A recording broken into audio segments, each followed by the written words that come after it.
आज मैं उन जानवरों के बारे में बात करूंगा जो विलुप्त हो गए थे। तो चलिए दोस्तों शुरू करते हैं।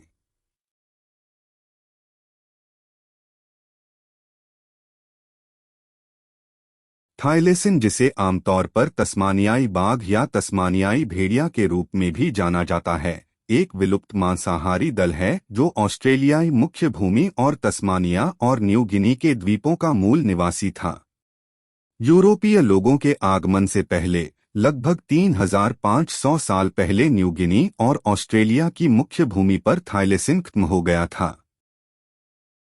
इसकी अंतिम ज्ञात प्रजाति की मृत्यु 1936 में तस्मानिया के होबार्ट चिड़ियाघर में हुई थी। मैमथ विलुप्त हाथी प्रजाति मैमथस की प्रजाति है। मैमथ की विभिन्न प्रजातियां आमतौर पर लंबे, घुमावदार दांतों से सुसज्जित थीं। मैमथ अफ्रीकी हाथियों की तुलना में जीवित एशियाई हाथियों से अधिक निकटता से संबंधित हैं।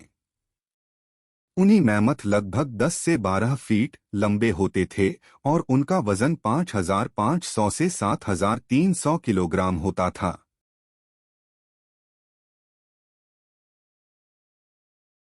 डोडो एक विलुप्त उड़ान रहित पक्षी है जो मॉरिशस द्वीप का स्थानिक निवासी था, जो हिंद महासागर में मेडागास्कर के पूर्व में है। 3 प्रजातियों में से एक, जो रैफिडे परिवार का गठन करती है। अन्य 2 प्रजातियां जो हिंद महासागर के द्वीपों पर भी पाई जाती हैं। इन पक्षियों को पहली बार पुर्तगाली नाविकों ने लगभग 1507 में देखा था और मनुष्यों और उनके द्वारा लाए गए जानवरों द्वारा इन्हें खत्म कर दिया गया था।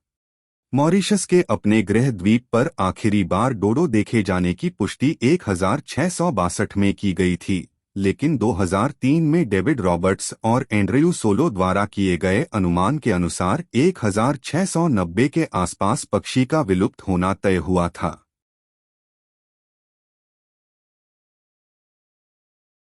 स्मिलोडोन फेलिड्स के विलुप्त मैकाइरोडोंट उपपरिवार की एक प्रजाति है। यह सबसे प्रसिद्ध कृपानदांतेदार शिकारियों में से एक है और सबसे प्रसिद्ध प्रागैतिहासिक स्तनधारियों में से एक है। हालांकि इसे आमतौर पर सेबर टूथ टाइगर के रूप में जाना जाता है, लेकिन यह टाइगर या अन्य आधुनिक कैट्स से कोई घनिष्ठ संबंध नहीं था। यह लगभग 10,000 वर्ष पहले विलुप्त हो गया था।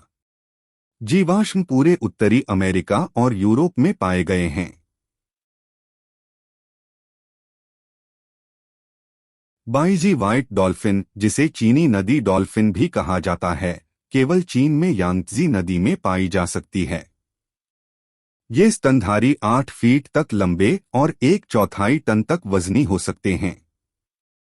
जैसे जैसे चीन का औद्योगिकरण हुआ, नदी का उपयोग मछली पकड़ने, परिवहन और जलविद्युत के लिए किया जाने लगा, जिसका स्तनधारियों पर भारी प्रभाव पड़ा।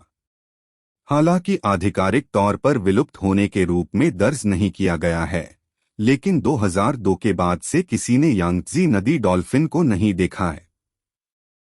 अगर आपको ये वीडियो पसंद आया तो इस वीडियो को लाइक, शेयर और सब्सक्राइब करें। धन्यवाद।